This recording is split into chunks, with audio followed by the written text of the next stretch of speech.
What's happening, guys? How you doing? Sam from Warpgate Studios here. Today I am going to do a little review and a little bit of a box opening type thing from a company called Krautcover Scenics based in Germany, and they do a fantastic range of base ready materials for you. Just paint on the bottom of your model, dip it in, you're good to go. So I kind of wanted to go through some of these, highlight some of them for you, and take a quick little look. So the first thing about it is Krautcover do their own Kraut-Tac, which is their terrain and basing glue. It stays flexible. It's a high adhesion and quick drying basing system. So you'll see on here you have the bases, and then you literally just will whack it straight on the top of the base. There's some tips and tricks in German and also in English there. And yeah, it's decent, and just quickly having a quick look at it. It smells good. I think it's a PVA derivative, so it's basically similar to PVA, but it's very strong, fast drying, water soluble polymer adhesive that forms an elastic, transparent, and permanently tacky film once dry. So yeah, this is pretty good. I'm going to be trying this out in some videos down the line, but yeah, really excited to try this out. And then we get onto the different types of covers that they've done, the terrain and basing system. The first one I'm going to do is Copious Earth. This is a box that I'm kind of excited to look at, and it's a mix of, you can kind of see some grass there, a little bit of static grass with some different kind of coloured dirts and some rocks and pebbles. Really nice. Really easy to get a really good base from that for a lot of different fantasy, science fiction, or those sorts of things. So really excited to try that out on some stuff.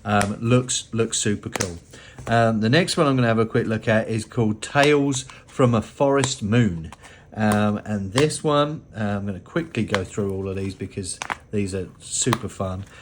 This is a mix of kind of looks like some sort of lichen and some big chunks of stuff. I'm going to mix this up a little bit just to sort of see what we got. Yeah, it looks like some larger pieces of wood, different coloured bits with some different coloured lichen, like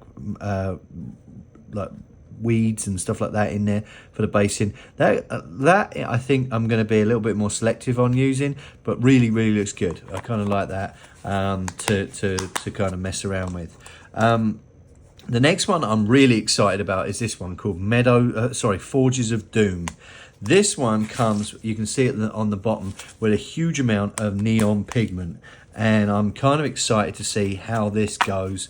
It looks already freaking phenomenal, with all of this kind of hot underneath, and you can see on my finger the pigment coming off, but I think it will look really good with this kind of slate on the top of it. And then I'm just going to delve deep with my knife in here to get some of this pigment out. Yeah, I think this is going to look, with a little bit of work, this is going to look like really super hot Forges of Doom, which is what it's supposed to be like. So really excited about that one. That one's going to definitely see some work on some Chaos Dwarves probably. The next one we've got is Snowy Island Pass. I really like this one. This one's similar to the Forges of Doom, but this one's looks like white pigment in there as well that's been added into the cover, just to give you that idea of some snow. Let's open this up and have a quick little look. So we got slate again, and then I'm going to not use the same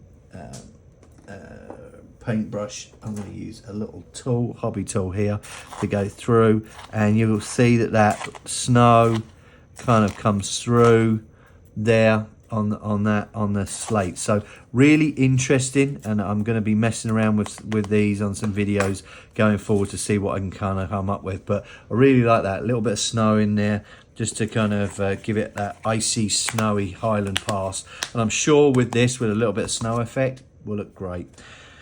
Next one is called Meadows of Purity, and Meadows of Purity I'm looking forward to for a specific build that I'm going to be doing that is coming up. But you can kind of see there's some clumps of static grass in there that will get shaken around, but it's mixed the kind of with some rock in there, and yeah, in general this is going to be really good for some rocky outcrops around some of the sort of any sort of mountain pass type stuff that you're doing.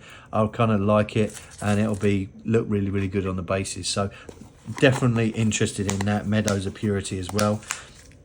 The next one I'm going to have a quick look at is called Kodama Woods, and this is another really cool one. This is a little bit finer than the Tales of Forest Moon, I believe. Yeah, so this is just a different kind of flavor, more of an autumn feel, which I kind of like. And it looks like there's some very fine bits of kind of flock in there as well, and it looks like some leaves and little bits of broken down stuff. So really good for throwing underneath some kind of trees and those sorts of things to give that impression of leaves and the autumn fall feel on your bases. So really like that. That's called Kodama Woods. Really interested in that for some fantasy stuff that I've got going on. And then the last one that Krautcover sent me over was something called the Ruins of Persistence, and this has got more of a sandy desert feel to it. It's got very light wood in here, very like bleached kind of wood, lots of big rocks. But if I kind of shake it up, I'll show you there's a lot of kind of sandy, like Greek, Roman, you know, kind of type sand in there as well, that will look really good. Maybe even like war-torn urban kind of as well, would look really good with a kind of 40k urban battlefield type mix as well. So that is my little review of the Krautcover Scenics. Thank you ever so much for Krautcover for sending, and PK-Pro for sending them over to me. I'm going to be doing another video shortly on the PK-Pro paintbrushes that they also sent me over, so stay tuned. But yeah, definitely really interested in these, and I will be using some of these on some videos going forward to show you guys how to use them. So thanks again, Krautcover, I appreciate it. And if you've got any questions, please feel free to do it in the comment section. And if you like these kind of videos, please like and subscribe, and I'll see you all you guys soon. Cheers.